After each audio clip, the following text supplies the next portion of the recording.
George Bush came out of hiding to condemn white supremacy like the good man that he is. He didn't name drop Donald Trump, but he definitely subtweeted him just a little bit. And now people are using Trump as a way to whitewash the horrible history that is George W. Bush. And we can't do that. We can't forget, because in America this happens all the time. When we get a terrible white male leader, it makes us forget about the terrible ones that came before him that set precedents. And these were also bad voting decisions by the white voting community. We can take it back to Lyndon Johnson, openly racist. He signs the Civil Rights Act and then afterwards says, I'll have niggers voting Democrat for 200 years. And he was right. Richard Nixon, he calls Jews weed-smoking commie bastards. And if you've met my co-creator, Eric Avenante, he might be right too. Then Nixon says that blacks are just Negroes that want to live off welfare like dogs. I think he should just let me live my life.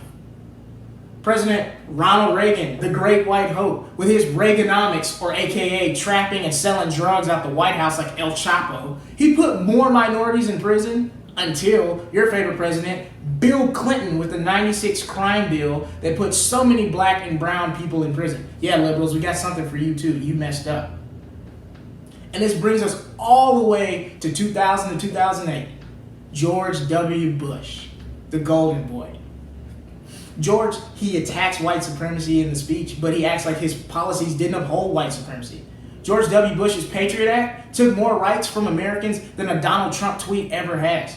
Donald Trump's response to Puerto Rico killed hundreds. George W. Bush's response to Hurricane Katrina killed thousands while he was on a vacation at a ranch.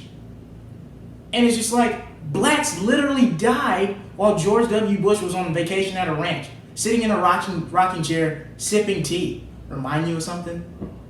The Islamophobia of Donald Trump is nothing new. It was started by George W. Bush's administration, basically turning airport TSA into a you're too dark to ride this ride game, or natural selection. And don't even get me started about the economic pitfalls of George W. Bush's presidency.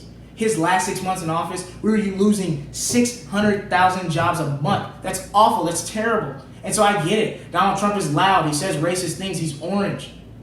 He's had a great rookie season as a terrible president. But don't you dare forget about the MVP, the GOAT of awful presidencies, George W. Bush. Never forget. This is Secret Black People Meeting. I'm your host, Niles Abston. We'll be right back with your guest, Arthur Hamilton.